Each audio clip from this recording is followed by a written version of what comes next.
भाभी जी आपका नाम का है? साहब हमारा नाम चंद्रमा बा। चंद्रमा देवी। अच्छा बराबर ना? हाँ हाँ। अच्छा भाभी आपका? हमारो चंद्रमा देवी नाम बा।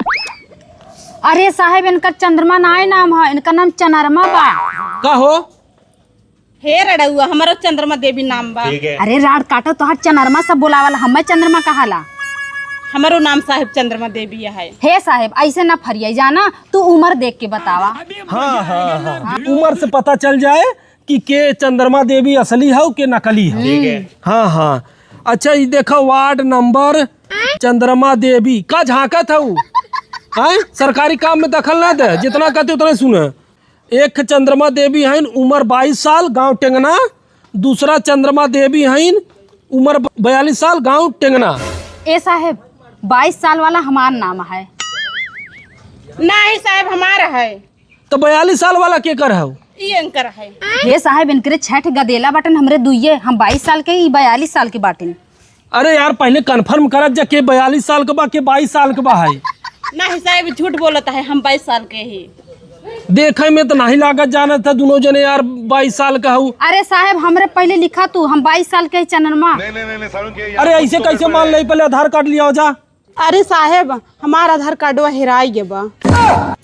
अरे ऐसे कैसे हेराई जाए हैं? आधार कार्ड का कोनो बिना हो तो कोनो काम बात तो सही है। तू जमीन अरे साहब झूठ बोलत है ना, ये 42 साल के हवाई की ही।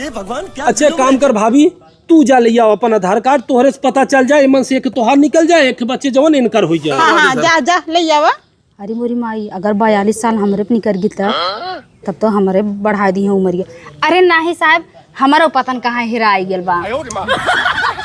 अरे गजब गजब मेहरारू है इन गाँव में। ये फंस गया सी है। मतलब तोहरा आधार कार्ड नहीं हो, आधार कार्ड नहीं ने। हम पेटी में रख ले रही साहब ने, 3 दिना पहले हमारे घर में चोरी हो गई पेटी है, वही में चला गया आधार कार्डवा।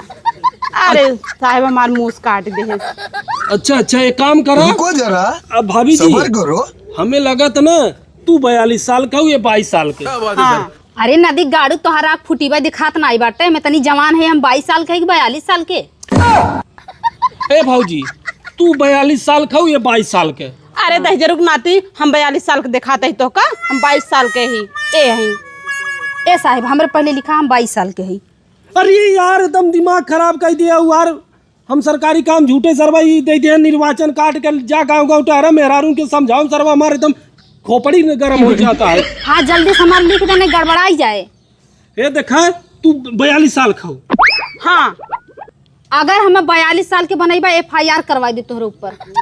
अरे गजब आदमी है। ए भाऊजी तही 42 साल कोई जो नहीं 22 साल के रह दे। नहीं साहब गड़बड़ाई जाए, 22 साल लिख दा हमारा साहब, ये झूठ बोलत दिया। हे छछु न रहो, शांत रहा, 22 साल के हम है। हाँ कुकुरियो जानी तो नहीं कितना साल के हो तू। अरे राड़ काटो शांत रहा, तोहरे 6 लड़कियां बाटेन। आ तोहरे कैठे हैं? हमरे दुइये बाटेन। हाँ 3 ठे भीतर में रखे हो। अरे तोहार जोन दुल्हवा बाटे बुढ़ाई के बाटे, तोहार उम्र ज्यादा बाटे, हमार लिखा 22 साल। नहीं साहब हमारे 22 साल लिखे, झूठ बोल तो पक्का झूठा नहीं है, गांव भरे में झूठ बोला। अरे एकर मुंह पिरात बा राड़ काटी के खाई झगड़ा सुबा। हे कुकुरियो ज्यादा हमारे विषय में पिचर पिचर बोले जिन। है चुप, पहले अपने पति के नाम सुन ले जा। नदी गाड़ू ये बतिया पहले पूछ ले होता। चंद्रमा देवी उम्र 22 साल गांव टेंगना, पति के नाम झंगरू लाल।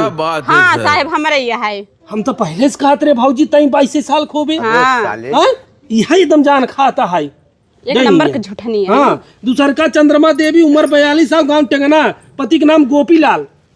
नदी गाड़ू नाम चेंज कर देला तू जाना। अरे गोपी लाल गोपिये लाल है तोरा आदमी का नाम हो? गोपी लाल। हाँ तो मान ना। हाँ नहीं काटा, वो हमार गड़बड़ कैले बाटा, उम्र खराब लिख देले बाटा, हम नहीं बाटी 42 साल के। उम्र कम नहीं हुई, तू लिखी दा, हम तुमसे जनगणना न करवाऊ। काटा हमार भैया ये हमार सही बा, हमारे जल्दी स्टिक मार के प्रिंट आउट हमको दे दे निकाल के। हाँ हाँ ठीक हो भाऊजी जो जो। और अभी तो रुको, दहीजरन के नाती उमरियो बढ़ाई देथ ना, फूटी बनाई दिखात बा। क्लाइमैक्स अभी बाकी। कहा अरे का कर मात हूँ 42 साल का हूँ तो तुम्हें बोले में कहा जाता है 22 साल का लवंडी भाई है। हम कुछ नहीं जाने, 22 साल करा हमार उम्र। ये देखा भाऊजी सरकारी काम है, ठीक बा, हमारे हाथ में ना ने कि 22 साल का ही दे। अरे कुल होता है, हमें जिन पढ़ावा 22 साल उम्र करा हमार। अरे गजब मेहरारू हो। 42 साल के हो गया अभी 62 साल के लटकी हो तू जमाने बनी जाबू जिंदगी भर। हे साहेब पैसा ले ला 500 रुपया हमार 22 साल का दे रड़वा के 42 साल का दे। रहा नहीं जाता। चल भौजी ठीक भले याओ दे अरे तब। तुरंत ला पैसा तो सब कुछ बोलाला तो कलमिया काहे न डोली ला। जय लक्ष्मी माई। राड़ काटो आई रहे हमका 42 साल बनावे बदे ओनही हम 42 साल बनाए दे 22 साल के रहे 22 साल के रहा। हाँ भौजी अब जब तक दे जाबू हर वोटर लिस्ट में तो हर हम 22 साल रखब भले तू सारे 62 हो जाबू। अरे तू बहुत निक साहेब है चल पहला हम चल बहुत बहुत धन्यवाद भौजी। हाँ, हाँ, आप प्रिंट दे दो। हाँ दे दिया।